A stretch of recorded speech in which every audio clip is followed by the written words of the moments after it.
Hi friends ଏଇଟା ଆମେ ଚାଲୁ ବୁଲିକି ଜୟ ମା ସମଲେଇ। ଏଇଟା ଆମେ ଚାଲୁ ଆମର ଗାଁ ବହୁତ ଦିନ ପରେ ଆମେ ବସ୍ତି ଯାଉଛୁ। ଦେଖୁନ ବହୁତ ଦୂର है ହେଥିଲାଗି ଆମକୁ ଟିକେ ମନ ଲାଗେ ଯାଇକି, କିନ୍ତୁ କାଇଁ କରବ ନିଜର ଗାଁ ନେଇ ଗଲେ ଚଲୁଛେ ଆଉ ଏମିତି କାମରେ ତ ଯାଇକି ଲାଗସି। ଆଉ ଦେଖୁନ ଏଇଟା ଆପଣ ଗାଁ ପହଞ୍ଚିକି ଆମେ ରେଡ଼ି ହେଇକି ଚାଲୁ ଗାଁକେ ବୁଲିକି। ଏଇଟା ଆମର ଗାଁର କ୍ଲିନିକ୍ ଦେଖ ଆମର ଘରେ ଅଙ୍କଲ ଦେଇଛନ୍। ଏଇଟା इन्हें पारालिस बात बुद्धि सबू बहुत भल कर देसन।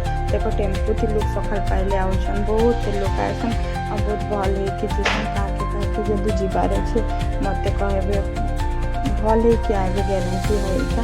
इटा आम गाँव अमृतभंडा मोर दे देख बसते पूरा तुली तुली नौछे। इटा देख लोक मैंने केते भी देछन पेसेंट नहीं के आइछन। आमर गाँ के जीसु बहुत कम जीसु किंतु गले बहुत मजा लगे। देखो ये अंकल कितने सारा मेडिसिन इरा सब जाके बात पारालिसिस इरा सब होछे आसुन बहुत भल हो जाए तो ग्यारंटी है।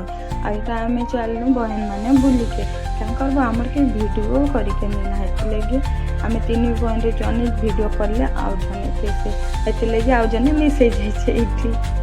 हाँ इतना देखो हमार गाँ रास्ता बुली बुली मोर चपल छिड़ी गला नो फ्रेंड्स क्या करमा।